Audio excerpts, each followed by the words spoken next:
আসসালামু আলাইকুম প্রিয় চাকরি প্রার্থী বন্ধুরা। আজ ১১ ডিসেম্বর ২০২৪।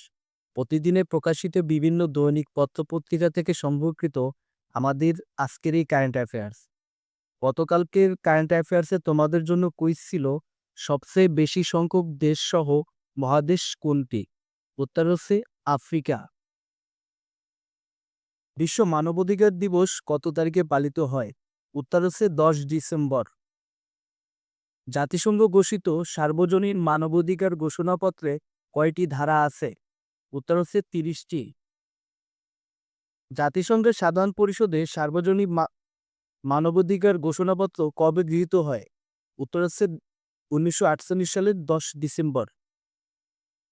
জাতিসংঘের সার্বজনীন মানবাধিকার ঘোষণাপত্রকে মানবতার ম্যাগনা কার্টা হিসেবে অভিহিত করেছেন কে? উত্তর হচ্ছে এলিনর রুজভেল্ট। সিরিয়ার রাজধানী শহর কোনটি? উত্তর হচ্ছে দামেস্ক। তেল গ্যাস অনুসন্ধানে নিয়োজিত রাষ্ট্রায়ত্ত সংস্থা কোনটি? উত্তর হচ্ছে Bapex.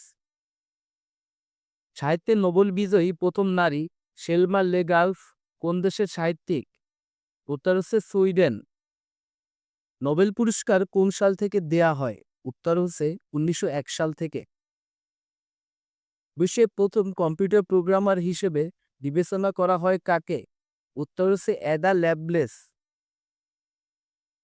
Because I could not stop for death কার রচিত কবিতা? উত্তর হচ্ছে এমিলি ডিকিনসন। সিরিয়ার অন্তর্বর্তী সরকারের প্রধানমন্ত্রী কে হয়েছেন? উত্তর হচ্ছে মোহাম্মদ আল বশির। তার মেয়াদ থাকবে আগামী বছর ১ মার্চ পর্যন্ত। জাতিসংঘ মানবাধিকার কাউন্সিলের ভাইস প্রেসিডেন্ট নির্বাচিত হয়েছে কোন দেশ? উত্তর হচ্ছে বাংলাদেশ। শিক্ষার্থী বন্ধুরা, আজকের কারেন্ট অ্যাফেয়ার্স এই পর্যন্তই। আগামীকালকে তোমাদের জন্য কুইজ থাকবে। সম্প্রতি তালেবান সরকারকে স্বীকৃতি দেওয়ার পথে কোন দেশ? অবশ্যই ডেইলি শিক্ষা ইউটিউব চ্যানেলকে সাবস্ক্রাইব করবে এবং ধন্যবাদ সবাইকে।